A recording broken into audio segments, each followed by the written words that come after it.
Malaki 3-cü fəsil. Budur, mən öz elçimi göndərirəm. O, önümdə yol hazırlayacaq. Axtardığınız Xudavənd qəflətən öz məbədinə gələcək.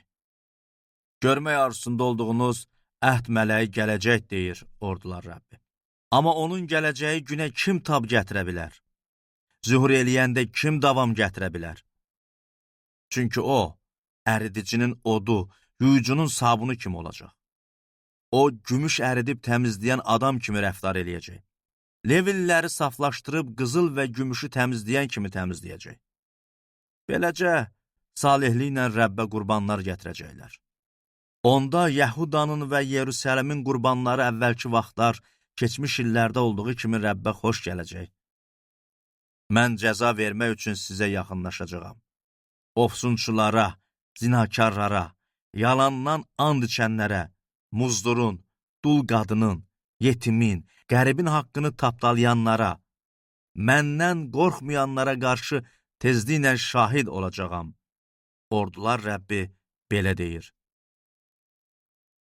Onda birləri oğurlayanları məzəmmət. Mən Rəbbəm və heç vaxt dəyişmirəm. Siz bunun üçün məhv olmadınız, ey Yaqub övladları.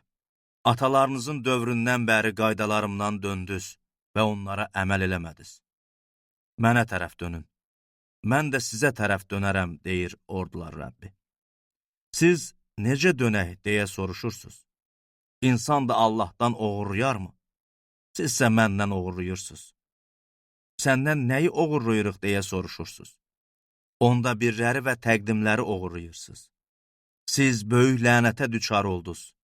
Çünki bütün millət, hamınız məndən oğurlayırsınız.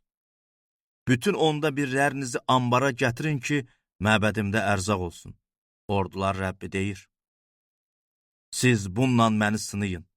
Görəcəksiniz ki, göylərin pəncərələrini sizə açacağam. Üzərinizdə ehtiyaclarınızdan da çox bərəkət yağdıracağam. Çəyirtkələri əkinlərinizi yeməyə qoymayacağam.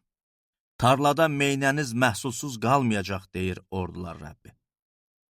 Bütün millətlər sizi bəxtiyar sayacaq.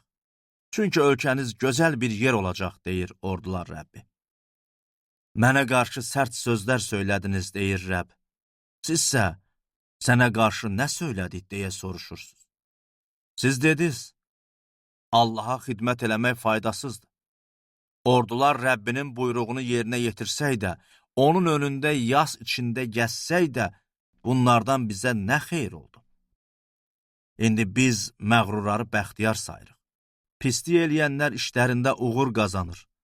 Allahı sınayanlar da cəzadan qurtarır. O zaman Rəbdən qorxanlar bir-biri ilə danışdı. Rəbb bu sözlərə qulaq asıb dinlədi.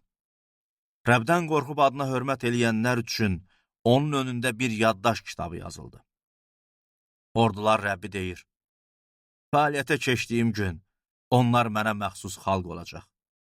Bir ata özünə xidmət eləyən oğluna necə rəhm eləyərsə, mən də onlara elə rəhm eləyəcəyəm. O zaman siz salihlə pis adam, Allaha qulluq eləyənlə eləməyən arasındakı fərqi yenə görəcəksiniz.